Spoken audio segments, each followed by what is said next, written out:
Yeah, you can maybe. Yeah, maybe like over here. Oh, you have a laptop. Oh, okay. Well, then we're good to go. Awesome. Okay. So getting started here. Try to move that a little bit. There you go. All right.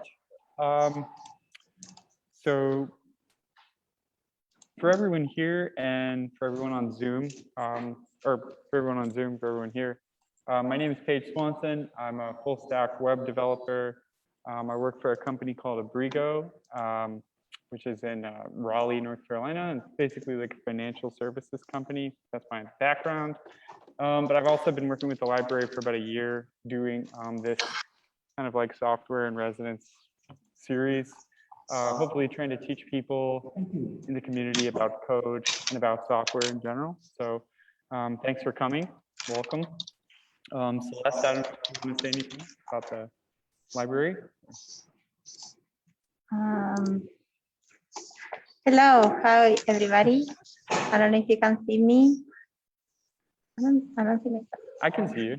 You can see me. Okay, perfect. Yeah. So hi everybody. Thank you for coming again. Thank you for the people in person that we have here at the library. If you have any questions, just let me know. I'm gonna keep an eye on the chat. I'm gonna be trying to help as well on site. And yeah, we're good to go. Great. Okay, cool. Oh, would you mind muting Celeste just in case? Thank you. Okay, just to avoid feedback. So far, this is like the third session in this series on building digital instruments with this software called Pure Data. So we're gonna, actually, today's the last session. We're gonna kind of compile it. No, but that's okay. If you haven't been yet, that's totally fine because we're gonna learn to do different things today than we have before. And I'm gonna show you a little bit about the previous instruments that we worked on already. But we're just going to make something totally new, so it's no big deal. Hopefully you can follow some of the concepts that are going on. But if not, I have extensive notes for the last two sessions. So if you're interested, you can always go catch up on those. But otherwise, feel free. Okay, so today, basically, the last two sessions we focused on making unique instruments. So we made kind of like a drone synthesizer with our software, and we learned about sort of the basic functions of Pure Data and how to produce sounds, generally speaking. And then in the second session, we learned about like contours or like shaping sounds, and then changing different parameters with like messages. And we learned about viewing waveforms. So like we can actually use a tool to view the change in sound as it happens over time. So today we're going to learn about controlling parameters and like basically like what the sound is going to do over time, so that we can have an instrument that's kind of like playing back potentially like a simple melody or a rhythm. So like macro control of the instruments that we've created so far. And you won't need to create the instruments that we've already started with all over again. I'll show you where to download them. So then you can basically just, you can just follow along from here. And one thing I want to emphasize is when we're working with this stuff, I think it's a little bit tempting to like understand every single thing as it's happening. But the actuality of this stuff is that it's like, they're systems. So sometimes you just kind of want to get kind of like going, and then once you put it all together, it'll be easier to see exactly what is going on an atomic level. So if something seems a little confusing as you're doing it, hopefully by the end, everything will kind of come together. So that's something to keep in mind. But this one, I would say, is probably the most exceptionally nuanced kind of instrument piece that we'll build since the last one. But hopefully, I think it'll make sense. So first of all, for people that are either on Zoom or here and haven't set up Pure Data before, hopefully everyone that has set it up before knows how to get it started again. But for those that are just joining, I'm just going to show. So I have Pure Data installed on my computer. It's going to look like this, but you don't have to have it installed on your computer. What you can do is, if you followed the link at the top here to the GitHub, so that's GitHub/Paige Swanson, and then you'll find this repository, PD instrument course. If you get here, it's going to look like this. And if you just click session 1 and you go to instrument 1, I introduced this link to a browser version of PD. So if you don't want to follow the desktop download and stuff right now, you can just go to the browser version and you can kind of follow along. Can you do it from your phone is the question. Maybe, I don't know, could be worth a try. It might be really crappy, but you might try it. I don't know. That's a good question. Yeah. If it does work for the phone, please let me know. That would be pretty interesting. But yeah, so this website is purrdata.glitch.me. So purrdata.glitch.me. It's a little bit buggy sometimes, but it does work for the most part. You should be able to kind of mirror everything that I'm doing on the desktop version. But I'll be using the desktop version. So, I mean, feel free to download the desktop version in the background if you want to. No, it doesn't take super long. So, okay. So going back, I'm going to hop back to session 3, where we are today, instrument 3. Okay. So again, I mentioned we're going to introduce techniques for automating the pouches. Before we get there, Paige, the long and short answer to that question is yes, you can use it on your phone, on Android or iOS, but there's a lot of workarounds that you need to do to get it to work. So it's possible, but not easy. Okay, good to know. So maybe as a last resort, maybe you could probably load some existing patches, but I would imagine that the editing experience is probably also not that great. But your mileage may vary, as a disclaimer. Thank you. Okay, so today basically the gist is we're going to introduce ways to automate the patches that we make. A patch in PD is basically, as we're going to see with our software, going to be just a blank file. To get a blank file in Pure Data, again, if you're on Windows or you're on Mac, it doesn't matter. You just go to File and New, and this is going to open a window. On my computer, opened it on the other screen, so I got to bring it over. But here's my window. It's just a patch. It's called Untitled 1 right now. I can save it, etc., and it'll save to a file. So that's what we're going to kind of be working in. Okay, so this is also going to be an opportunity to use what are called abstractions in Pure Data.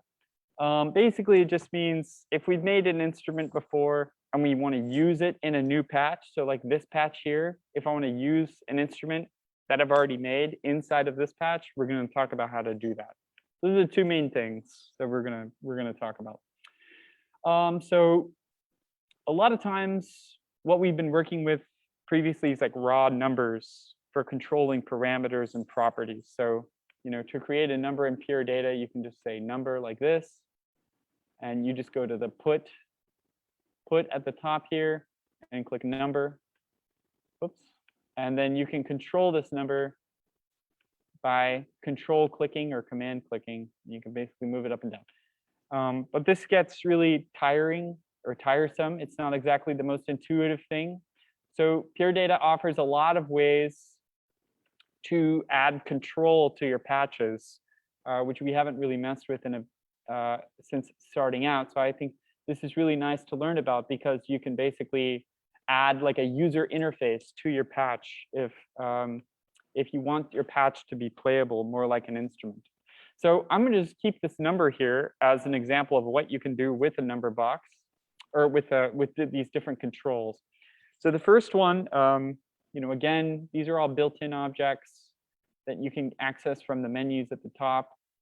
Yeah, they're all accessible from the put drop down there.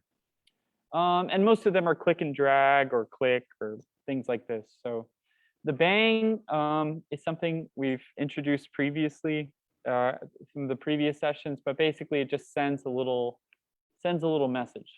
So you click it, control click. Oops. So I can control click this. And it turns black briefly for the duration of my click. And this is going to send a message. So it's not really going to be apparent by connecting it to this number. Like nothing's going to happen. But if I take it, and actually I'll zoom in here for everyone. You can see it a little bit better. So if I take it and like, if I add another bang, that you can see it a little more clearly what's happening. If I click this bang, this bang will indicate what this one's doing because I've connected them. So that's, if you haven't seen pure data before, this is your first session. This is kind of the gist of everything you do in pure data. You're connecting objects and creating relationships between them, sending data, transmitting data. So that's the idea. So that's a bang. A toggle is going to be also in this menu. Click toggle. Toggle is basically going to do the same thing, except it'll do it continuously. So I'll just send it to this bang that we already have. If I click it, well, if I hook it up to a bang, it's only going to send it one time. But a better way to indicate it would be to send it to this number box, I think. So if I disable the toggle, it's going to send a 1 permanently, or a 0 permanently. And if I re-enable the toggle, it sends a 1 permanently. So it's going to update this number box. As you saw with the bang, it doesn't do anything particularly interesting. It's just going to do it the one time. But it does it every time you change. So that's kind of interesting. So this, I guess this actually is a pretty good demonstration of the total behavior. So when you toggle it, it sends a change and it updates, continuously sending the number 1. So that's kind of the gist. Some more interesting controls in pure data, you have the radio. So the radio is kind of cool. The radio basically is, if you've ever seen like little bubbles on a website or something like that, little bubble options, that's basically what this is. It's a radio. So if I, oh yeah, good question. So when you look at this put drop down, there's going to be 2 options. There's V radio and H radio. They work fundamentally the same way. The only difference is that one will appear horizontally. Yeah, H radio, and then one will appear vertically, so V radio. So that's really the only difference. They work the same way. Now, if I hook up a number, we can see more clearly how these work. So what I'm going to do is hook up the top of the number, because everything in pure data flows down. So the top of anything is going to be an input. The bottom is going to be an output. So I'm hooking up the output, the bottom of this radio, to the top of this number. And basically, I'm going to control click or command click if you're on a Mac like me. And it's just going to basically select numbers 0 through 7, because this is an 8-item radio. 1, 2, 3, 4, 5, 6, 7, 8. So basically, clicking selects which number is like chosen for the radio. So this is really useful if you want to like select different possibilities in your patch. And we'll see more how this is used coming up. This one does the same thing. It's just horizontal. So if you prefer the horizontal, that's an option. All right, and lastly, we have the slider. So the slider does basically the same thing as the radio. I'm going to put a slider. Again, there's a vertical slider and a horizontal slider, except the slider is going to do it continuously. So it's going to be a continuous value change. So it's like clicking and dragging the number, except it's just a lot easier to use. You get like the nice visual feedback, and there's a limit to the slider. So the limit on the slider makes it a lot like more intuitive to use, because when the slider stops, you know that the number stops changing. Yeah. Yes. Yes, you can. Yeah. So if you go for most of these, they all have. Ugh. I don't know what it is, but this was happening last time when I use another screen. I don't know what's up. When I use another screen, I can't click the properties. But hopefully, what I'm trying to do is right click. Yeah, I don't know why that did that. Because if I pull it down to my my desktop here, yeah, I can see the properties. I don't know what's going on. It's sometimes Pure Data is a little buggy, but hopefully for you at home, if you right click, you see something like properties come up, and then that'll open this. So I clicked the wrong thing, but let me open it here, and hopefully now I'll show you. Yeah. So the properties for a slider are pretty extensive. So to answer your question, can you change the bounds? You would adjust the lower here. So I could say like 12. And then the upper, I could say like 25 or something like that. You can also change how it moves from value to value. You can do a linear slope, a logarithmic slope. Logarithmic is really, I think, something they provided because of audio controls. So if you know and a little bit about audio or anything about audio, when we hear sounds, there's it's not a linear relationship the way we hear frequency, like pitches or volume. So something that sounds like it's double the volume to us is not really fundamentally like twice as loud. It's just that we experience it that way. It's actually on like an exponential curve.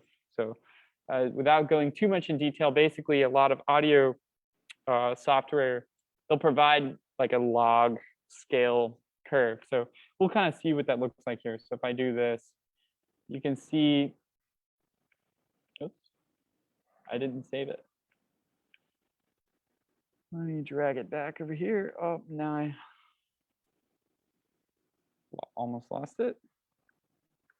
So if I open this back up, I'll do 20 to 60. Click OK. Yeah, so that's working. Okay. So you can see, so I did 20 to 60. So 20, 60. But you can see as I move through it, like at the halfway point, oh, well, this is still linear. So at the halfway point, the linear slider is going to be 40. So the difference between 20 and 60, or the midpoint between 20 and 60. But if I select the log now and click OK, bring it back over, 40 is like a little bit higher up, like it's not quite. And that's because it's on it's on a logarithmic curve. So as you can see, like basically it takes sort of a different pathway up to the 60 value. And again, this is just like for audio applications. But okay, if I can get the notes back. Great. All right, so that covers like all the controls that I think are pretty valuable for some of these patches that we might want to create. I mean, oftentimes you need to control a number, manipulate a number or parameter or something like that. These things help you do that in a way that often makes a lot more sense if you're trying to like play one of these instruments on your computer. So yeah, so each of these has properties, options when you right click. Okay, so that's kind of like a brief survey of all the controls. Now that we know about controls, we can talk about basically getting started automating some of these sounds or patches that we would produce sounds for us, and we could try to figure out a way to make melodies from them or rhythms. So to do that, typically in electronic music specifically, you use something called a sequencer.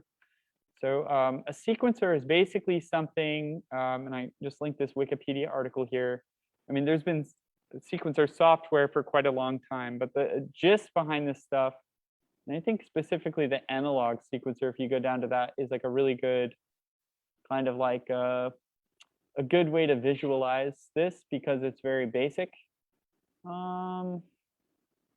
Let's see if there's a good image here of one I happen to know offhand. I thought there was one. Oh, this one's pretty good. Okay. So I mean, like this is a really old sequencer from like the 70s, but the gist is basically that this sends like an output telling a keyboard or something what note to play. And each of these columns here, like 1, 2 through 12, represents like one step in a sequence. And the way you advance the sequence is by sending it a clock. So each time you clock the sequencer, it sends note information for the next note to play on the step. So basically it just goes one by one. And then the clock you're sending is like your BPM. So like how many beats per minute you want it to play. So we're going to make something like this. We're going to make a sequencer that's basically going to send note information and pulse information to create rhythms and melodies. Okay, so that's what a sequencer is. Like I said, they keep information in the form of steps. So each step in a sequence might have a note, might have like how loud something's going to be, stuff like this. And then the sequence proceeds with timekeeping, stuff like a clock. So to create a sequencer, there's a couple of ways you can do this. One way is to use like memory. So basically, if you have a memory repository that you can use, you could store all of that information. And basically, you can look up that information with each step. So that's kind of how that old sequencer worked. So you know, it stored all the data that you put in, and then every time it reached a step, it would look it up and then give it to you. But we're going to do it a little bit differently. We're going to create a sequencer algorithmically. So basically, we're going to make an algorithm, like a basic sort of like software algorithm for producing information for each step. And we're going to do it like fresh every single time. But we're going to have a way to compute this stuff so that if we knew certain things about where we were in the sequence, we could basically calculate exactly like what note we were going to play and like what beat we'd be on, stuff like this. So yeah, I mean, basically we're going to do that using a couple of things, like a metronome, so like a clock, so a way to like advance steps. We're going to generate like a frequency to use for each step. And we're going to use a couple of different operators, namely objects in pure data, to basically determine when to change the note or the pitch for a step. Okay, so let's kind of clear out some of this stuff.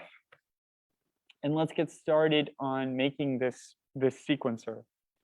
So in fact, the first thing I'm going to do is I'm going to make a little tone generator really quickly, just so that we can use it with our sequencer, so that we can hear something as well as see it changing. So to do that, I mean, we've done this a bunch of times in the previous sessions, but to do that, I'm going to put an object, call it OSC with a tilde. Then I'm going to put another object. It's going to be a multiplication, a little star, and then another tilde. Put that, connect them. And then here, I'm actually going to edit it, put a space, say like 0.4, something like that. This is basically like how loud the oscillator is going to be. And then I'm going to make another object. It's going to be called a DAC. So the DAC is basically going to send the audio to our computer speakers. I'm going to connect both the left and the right inputs. So that's basically the left and right speaker. And then there's still no sound, and that's because, first of all, my DSP needs to be on here. And then second of all, I need to give it a frequency. So the oscillator needs a frequency to get started. So I can do that by just pressing space, editing this, and saying like 440. I hear it. It's really loud and annoying. And turn it down, and then I'm going to change the audio so that everyone hears it. I don't know if that's going to work.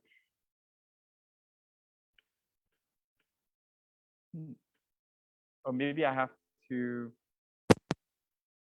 That works, I guess. Yeah. Okay. So it makes a sound. It's all good. But for the sake of everyone else, I'm going to turn it off for now. That's making a sound. And now what we're going to do is work on the sequencer, and we can send our sequence information to this device. So it changes. Oh yeah, question. Oh, which one? Oh, this one. Oh, it's like an asterisk, and then the tilde. That's a multiplication. So yeah, no problem. Okay, so let's start by making the clock. That's like the core part of the sequencer. So effectively, the clock is basically going to be a metronome with a couple of other little things. So the way to build like a metronome, which if you're familiar, I mean, I don't know how much familiarity there is with music in the room or on the Zoom, but basically a metronome is like this thing. Have you ever seen this before? And it just goes click, click, click, click, click, click. Yeah, okay, cool. All right, so, oh, nice. Some tones. Okay, so to create a metronome, basically we're gonna put an object like this, and we'll say metro. That makes a metronome, so it's called metro. All right, so basically it's gonna provide a bang, or that little like button push, basically, at regular intervals. The way you control the interval is to pass an argument here. So I'm going to control the interval by passing the argument like 200. And this is in milliseconds. So basically, it's going to make a bang every 200 milliseconds. This is our metronome. It's kind of like the back and forth. So think of like the pendulum on the metronome, striking left, and then 200 milliseconds later, striking right, and then back and forth. So that's the idea here. So this is how we're going to advance our sequencer. Okay, so we're going to pass the integer argument. And then what we need to do is, I mean, this is pretty useful, certainly. It's not useful, that is, because we can add this little bang. Oh, and then, of course, we need to turn it on permanently.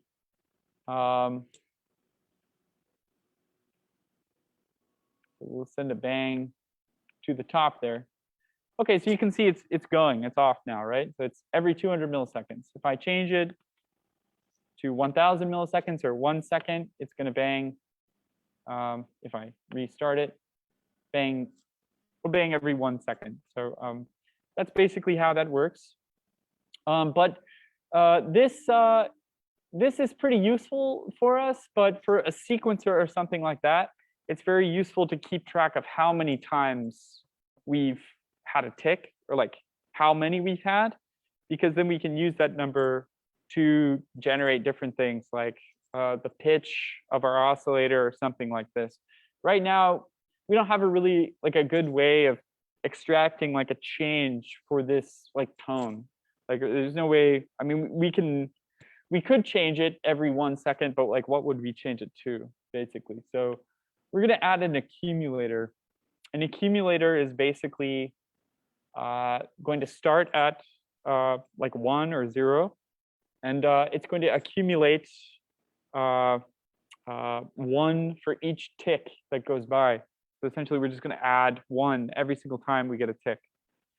The way to do that is a little weird in pure data, so I'm just going to do it, and then maybe you'll kind of see what's going on when that happens. But if not, I'll kind of explain it as I go. So basically, for the accumulator, I'm going to add an addition operator here. So I'm adding an object, and I'm saying +1. So this is a little +1. And then I'm going to send the output of the metro to the left inlet on this object, like that. Okay. So basically, every time this metro updates, it's going to execute this operation +1. Except I don't have anything like I'm adding to yet, so I need to add that. So then I'm going to make a number box here. So number, and I'm gonna hook this up to the output. So it kind of works. It's basically adding 1 to 0, but it only does it the one time, and forever it's just outputting the addition to 0. So that's not super helpful either. So we need to do something a little wacky. We're going to take the output of the number box and send it back to the adder. But instead of sending it to the left side, because that would start a feedback loop, like we're sending itself back to itself, we're going to send it to the right side. So the right inlet here is basically just going to, like it's not going to force this to execute. It's just going to say add whatever you get right here to this input, like on the right side. But we're not done yet, because obviously this still isn't changing, but we haven't actually sent like a meaningful number to the left side to get it started. So the last step, we're going to add a message here, and I'm going to add the number 1. A message box is kind of like a number, except it just stays still. It doesn't change. So finally, what I'm going to do is I'm going to send this number to get it started by clicking it. So I just control click it, and now it's off, like it's going. So forever this will just accumulate integers. Okay, so this is actually pretty useful. Now we have like a number that we're keeping track of as the sequencer proceeds. So we know how many steps have occurred in the sequence so far. We can reset it by just clicking it again, usually. Oh, maybe you have to do 0. Well, that kind of worked. It made it stop. I actually don't remember how to reset it. I think you can definitely reset it. Oh, maybe that's like you do like this or something. No. What was your suggestion? Oh, maybe. That's a good idea. I don't think so. Yeah. I don't remember. But I did it earlier. So it's uploaded on the site. So it's in there somewhere, but I don't remember how. Yeah. But that's okay. We don't need to really reset it that bad. Okay. So that's going to keep going in the background. Now what we want to do is have events for specific steps. So like, in music, typically traditional music, what we often have are like repeating events, but those events repeat at different intervals or frequencies. So like they happen on a regular basis, like a periodic basis, but they don't happen like every count of like the beat or something like that. Like they happen on staggered intervals or different rates. So you get rhythms and you get other complex like relationships like this. So that's what we want. We don't want just like a preceding like 1, 2, 3, 4. There's not a lot that we can do with that. But actually, really quickly, one thing I want to do is just I want to add something to start changing the pitch of this, so that you can kind of see how this is really useful. So first thing I'm going to do, I'm going to put this.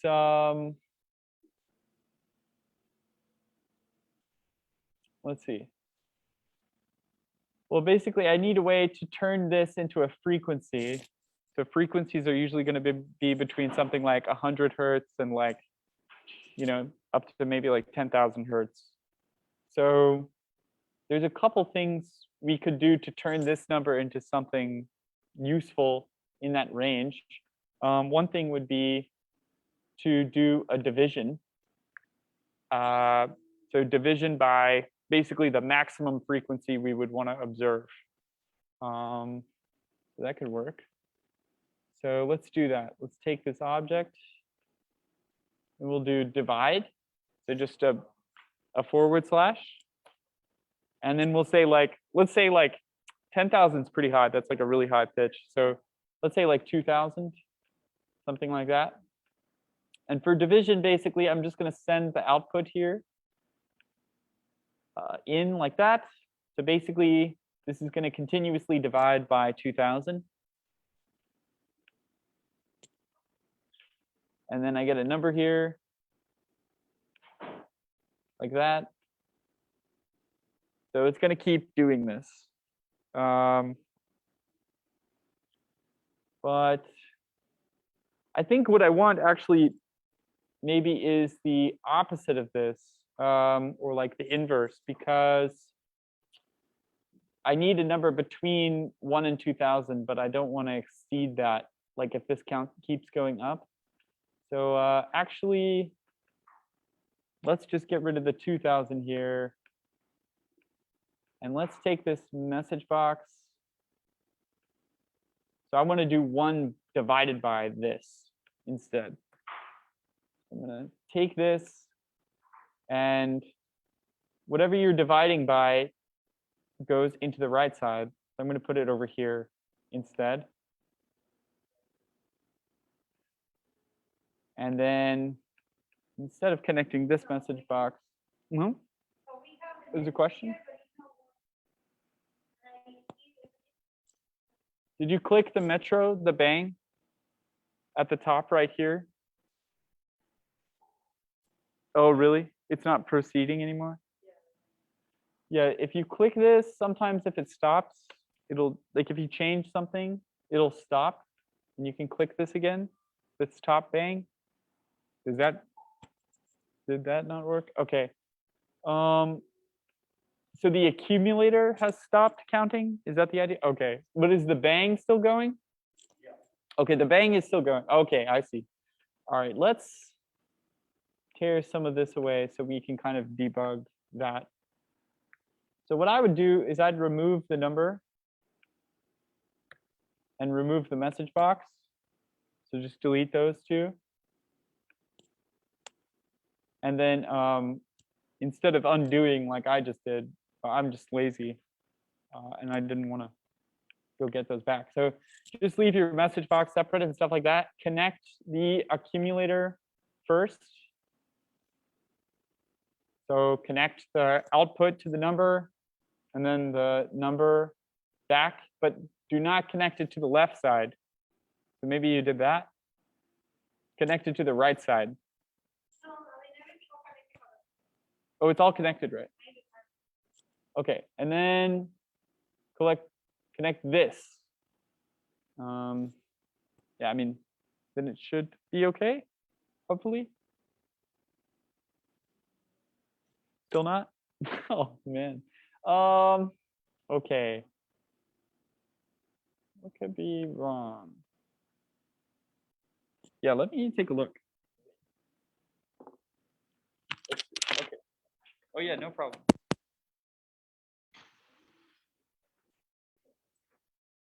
Okay. Yeah, that's okay. Right.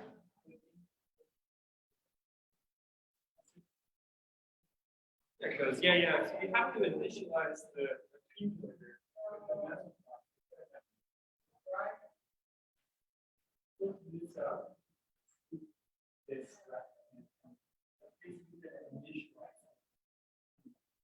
Yes.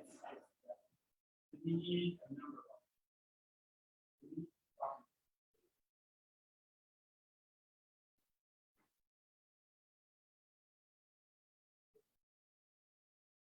And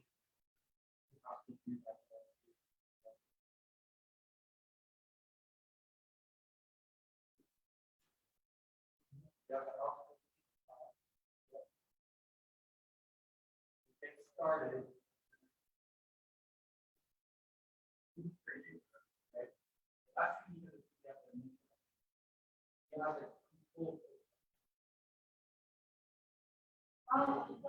Yeah, no problem.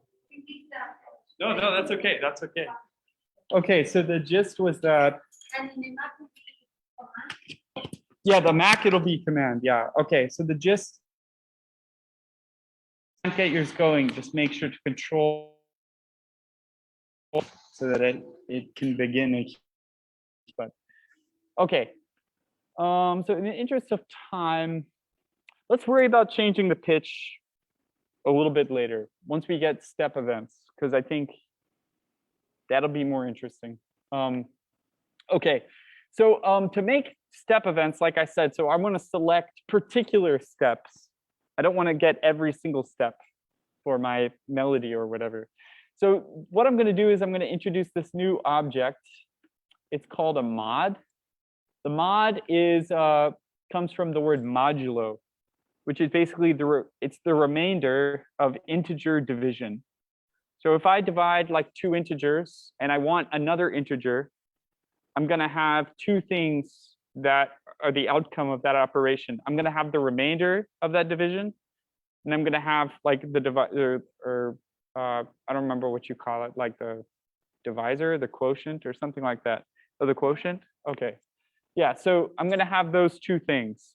So what I want is the remainder. And the reason for this is basically, I want to use the fact that this number is changing over time, but I want to take advantage of the fact that, like, you know, I want like every fourth tick that goes by, or every sixth tick, or every seventh tick, something like this, because I want my like beat to happen every 7 ticks or something like this. So I can use the modulo operator to basically extract the 7th rotation, so to speak. So we'll kind of see like what that looks like in a second. So let's grab an object. We're going to call it mod. So it takes an integer at the left inlet. Oh, I'm just going to zoom in on this, by the way. I don't know why I made it so small. Hopefully that helps. So it's going to take an integer at the left. Okay. I'm going to grab this one. And it takes another at the right inlet. The right inlet is basically what you are trying to like fit into that left number. So like, for example, I could do a number 2, like with a number box here, like this. So I'm just going to drag it up, control click, and get a number 2. And I could get a number 2 like that, and then it's going to perform the integer division. So I'm going to take and copy paste this number box. I'm going to take it out and we see what it looks like.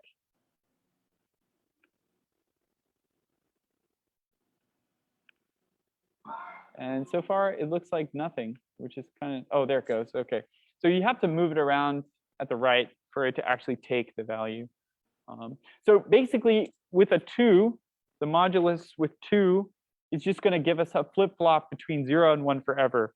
And that's basically the integer division remainder of an even or an odd number. So an even number divided by 2 beyond the number 2 is going to be evenly divisible. Like I can fit 2 into it n many times completely. Like there's not going to be a remainder. But for an odd number, there's always going to be a remainder of 1 because it fits into it n many times, and then the last time it can only fit half of 2, if that kind of makes sense, if you're thinking of like factors. Okay, so basically now what we get is musically, we get like a beat that happens every other tick. So this is pretty useful musically because now I can have like an offbeat. If I up it to 3, the remainder starts accumulating. So really what I want out of this is just like the 0. Like as I keep increasing this, right? Like the 0 is kind of like the interesting part to me. So basically, whenever 0 happens, I've reset back to something that's divisible by this modulo. What we want next is basically a way to extract that event. So like when it reaches 0 here, I want to get that and I want to send a bang. So kind of like what I'm doing here, this bang, I want to send one of those when this equals 0. Does that kind of make sense? hopefully. Okay, cool. So this is how we're going to kind of make our rhythms. So what I'm going to do is I'm going to add another object. This is the, we call it like the double equals object. So it's two equal signs like that. And I'm going to connect them. And then what I'm going to do is add a space and say 0, like that. So basically, I'm checking if this number on the left is equal to 0. Yeah, and then I'll add another number box here to represent like the output. You'll see what this does. So basically, every time it's equal to 0, it's going to set it to 1. And as soon as it stops equaling 0, it's going to go back to 0. So that's the behavior of this operator. It's basically like a logical, it's making a logical conclusion. It's saying, are you equal to this? Yes or no? And then basically, instead of saying yes or no, it says 1 or 0.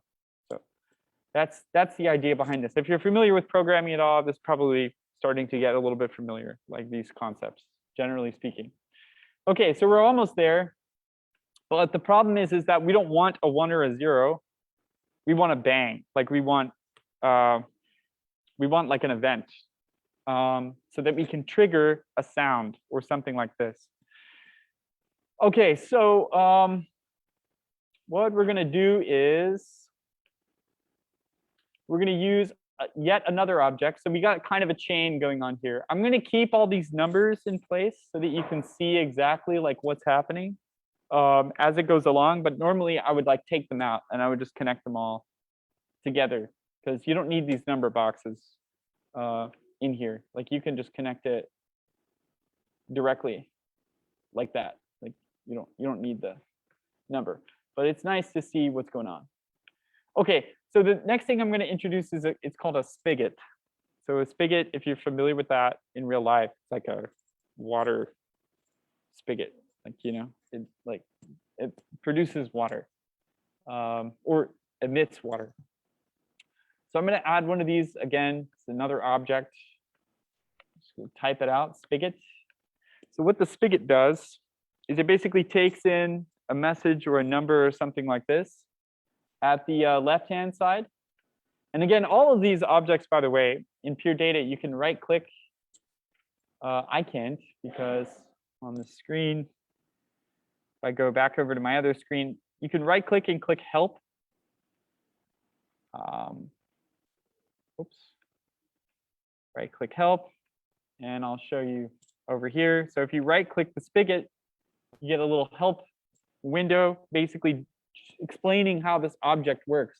So if you ever forget basically what an object does or how the inputs to the object work, you can use the help to basically figure out what's going on.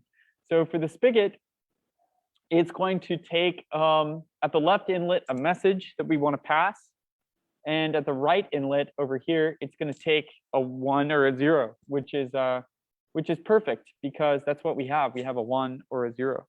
So we'll be able to take advantage of this in order to send information conditionally. So at the right, I'm going to move all this stuff by just clicking and dragging. I'm just going to move it over here for now. Well, let's get some more space actually. And I'll kind of put this back. Yeah, okay.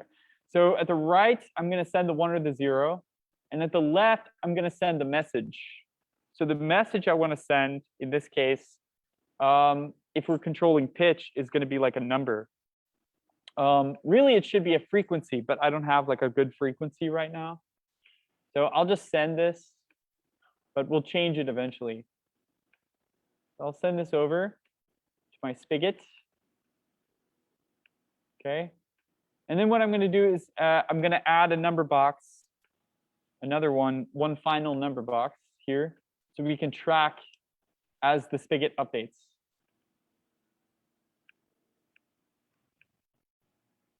So you can see it's like it's not updating regularly. It's only updating when this number is evenly divisible by 4. You can see it's only updating ever so frequently. It's not updating as quickly. And we can see if we add one of these bangs over here, we can connect it as well to the spigot and see exactly how frequently it's updating. So now you can see like a rhythm, like every 4 beats, this spigot is gonna change. And the easiest way to get a rhythm, basically, I'm just gonna copy this here, copy it, and I'll just make another one, and put it over here. And instead of the number 4, I'm going to copy this and connect it, and I'll make this like a 5.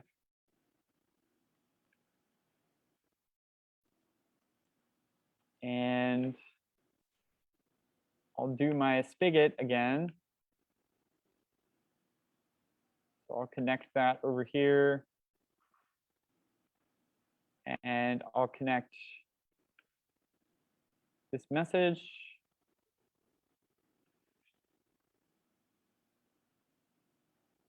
So you can see that this one's basically going to update at different intervals. And this is going to give us like a rhythm. So we can use this to make a rhythm of like pitch changes or like percussion sounds or whatever we want to do. So at this point, we're definitely pretty far along, but there's a lot to go. So I think what I want to do is basically show you how to do the pitch change really quick, and then maybe we can get pretty close and load the previous patches, which is the last part of this. Okay, so if I want to change the pitch of an oscillator like this, for example, on beat, what I'm going to do is I'm going to copy this one so we can get 2 going. I'm just going to copy it like that. I'm going to delete these. And I'm going to add another object, like a plus. And it's going to have a little tilde, a squiggly. So that means whenever you see the squiggly, by the way, it means we're working with audio. Anything without a squiggly, it's just numbers. This has to be an audio signal path because it's moving. The numbers are changing much more rapidly. So I'm going to connect them like this so that I can like sum these 2 things together. And then I'll connect them to the computer channels. So that way we can have 2 separate oscillators. And I'm just going to expand this out a bit. And what I'm going to do is I'm going to control them separately with these 2 spigots so we can hear the change, the alternating changes. So I'm going to try to clean up a little bit. Just like move this over here a little bit cleaner.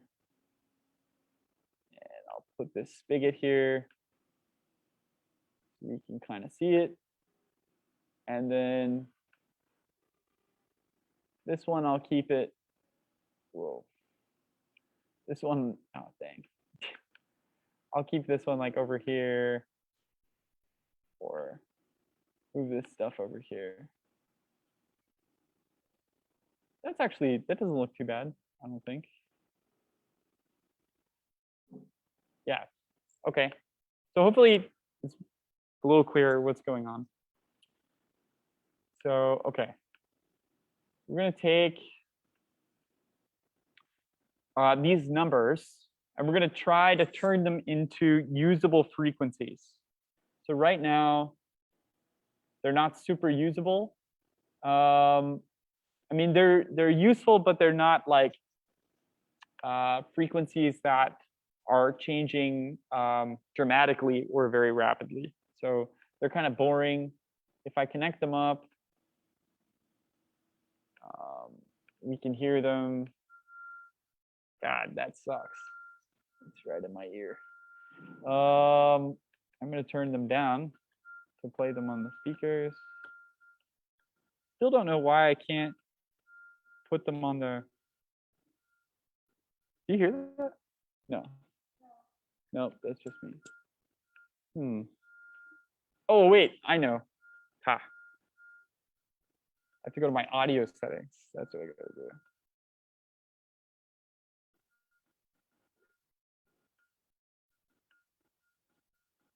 All right. This might be really annoying. I don't know. You hear that? Okay, good. Yeah, so I mean, this is a pretty boring sound. Like it's so slow.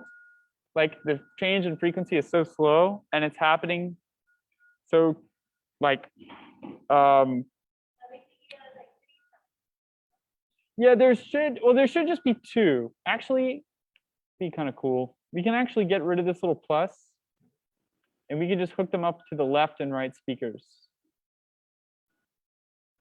So I mean, you're not going to really notice much because it's not changing dramatically enough, but we can get that to change.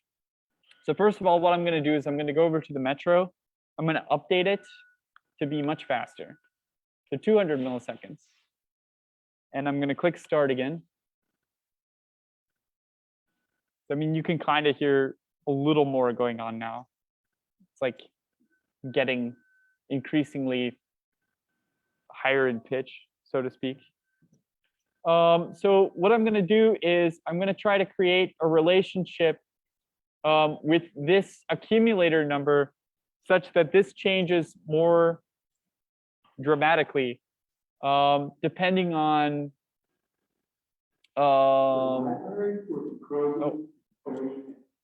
depending on depending on the man. Okay.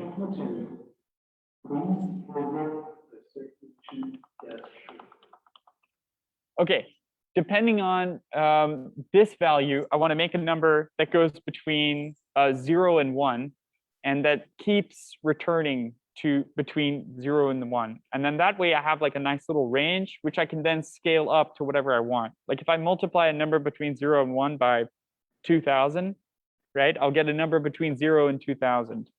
If I multiply it by 10,000, I'll get a number between 0 and 10,000. So that's going to be a little bit more useful. So one thing I can do, by the way, that's really getting dramatic. Okay, so I turned the DSP off. So what I'm going to do is I'm going to add a little bit of functionality to my mod option here. In fact, I'm just going to make a new one of these altogether, but I'm just going to need the mod part. I don't really need the rest of it. So this is going to be kind of like a pitch generator. So what I'm going to do is copy that. I'm going to take it again, but this time I'm going to like replace this. Well, not going to do that because that doesn't work. Oh, it did work. Great. So I'm going to go to the properties and I'm going to have it go from like 1 to 300 or something like that. Okay. And actually, you know, we don't even need that. We're just going to put a slider instead because that's much nicer to work with. Oh. There it goes. Okay. So I'm going to say the lower is 0 and actually let's make it 1 and then upper is 127 and we'll do it logarithmic. Why not? And I can make it green. I can call it frequency control. Okay, so it gives it a nice label and we get all this cool stuff. So then what I'm going to do is with the output of this accumulator, I'm going to send this into the mod. So it's going to basically give me a number that's going to like rack up as far as the limits that I put on this slider, but only that high. Like it's never going to get higher, this output, because it's giving me the remainder of integer division. So basically, as soon as I get to another number that is divisible by this slider output, it'll just reset back to 0. So it basically just gives me a repeating number. So no matter how high the accumulator gets, I'll always have a nice number going from 0 to whatever I say. Okay, so this is pretty helpful, but it's not in that 0 to 1 range, which is nice for scaling. So now what I'm going to do is I'm going to add another object, but it's going to be a division object. And then what I'm going to do is actually divide by this number. So I'm just going to do the division that I've been talking about. And I'm going to take this number output to do that with. I'm going to copy a number. I mean, I don't have to copy a number box, but I can. I'm going to copy it and paste it, put it right here so we can see what that looks like. Why are you not changing? 1 divided by, oh, I have to move this. Yeah, there we go.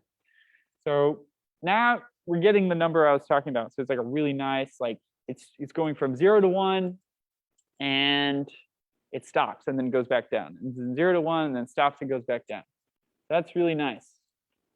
Really much nicer to work with.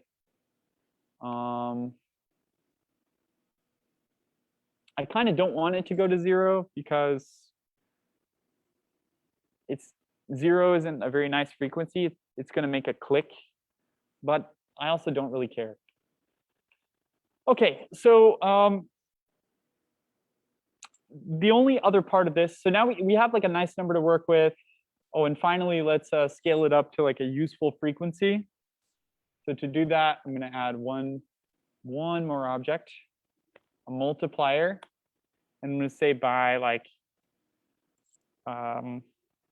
we probably wouldn't want to go higher than 2000. That's pretty high frequency for our hearing.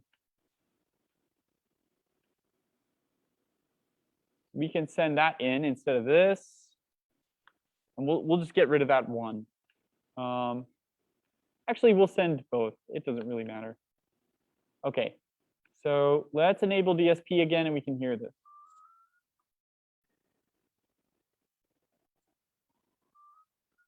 But the problem is it's still going with the clock. So it's still clocked. The final kind of key part of this, right, is what I want is like, I want the spigot to select this number. And so that way we'll get like a kind of like a rhythm. So instead of sending this number through the spigot, I'm going to get rid of that and get rid of that. And instead, I'm just going to send this number through the spigot here, here.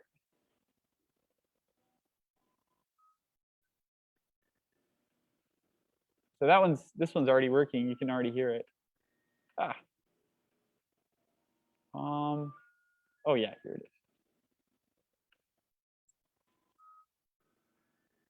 So yeah, there you go. So we've made a rhythm just by dividing numbers. Like, I mean, it's not a very good one because the frequencies are going to be a little weird. Like, it's not going to necessarily be harmonic, but you could fix that because what we could do is basically make sure that the frequencies are always in an even ratio with each other. So we could say like multiply this one by 2, multiply this one by 2, and then divide, like something like this, to keep them kind of in sync, and it'll always make a nice like harmonious sound. But ours is going to be a little weird. It'll make like kind of weird sounds. I kind of like that. I don't really care, but you know. All right, we've really went over time, but I think I got somewhere that I think is pretty cool. So hopefully, if you've done the previous sessions, you could see where basically you can basically hook up the old instruments to this.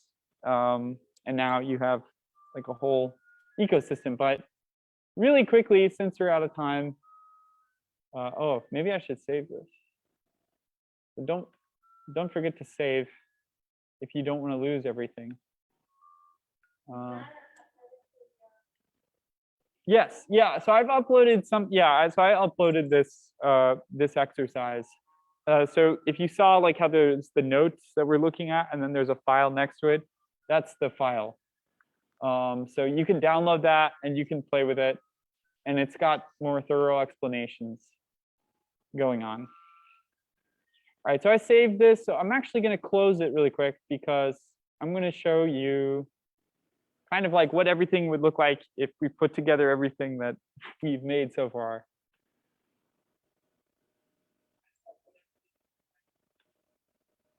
Oh, that's me. Oh, I sound very high pitched on them. Okay. So I'm going to upload this too. But basically, this is exactly what we built. Like it's not different. The only difference is that I added the noise drum, which we made last session. And I added the synth that we made in the first session. And the way I did this is basically this section here at the end of the notes. So they're called abstractions. So if you read this, I mean, you can kind of get the idea. You basically just save the file next to you save all your patches in one place. And then you make an object by doing put object. And then you just reference the name of the file directly. Whoa. All right. So yeah, you just reference the name of the file. So this is just literally the name of the file. And then you define inputs and outputs that you want to control. So the way I start this is basically I'm going to adjust these, move this a little bit. I'm going to get this started. It's not very loud. Maybe. Oh, no.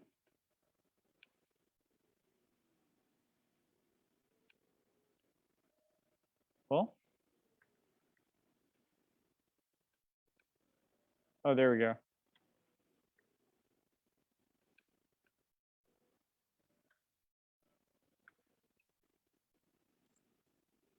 I don't know if you can really hear that, but hopefully, kind of.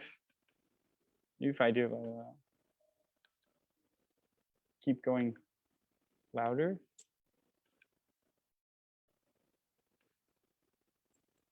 Okay. Anyway, you can hear the little drum. It has parameters. It has like a rhythm. You can change the rhythm by just clicking that. This is the radio again. So it's basically just sending a number from 1 to or 0 to 7 to this input. So, you know, since that's how we're changing our rhythm, it's nice to have a GUI interface. And then this is changing the frequency range.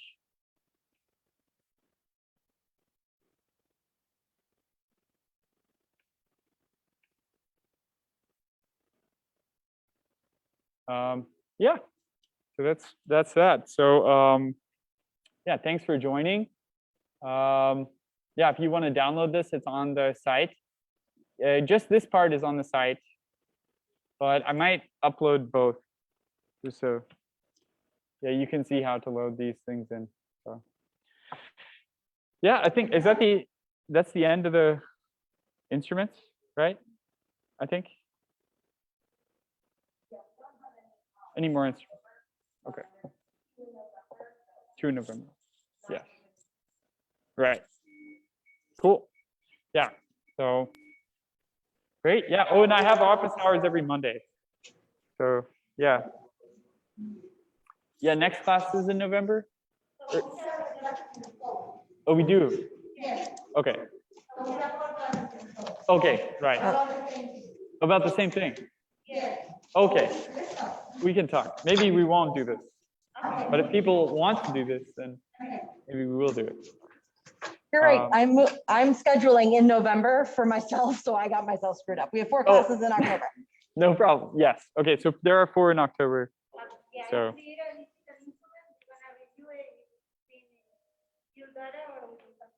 yeah. Yes. Okay. Sounds good. Oh yeah, and I have office hours Monday, really quick. If you go here, so calendly.com, coder, NHFPL.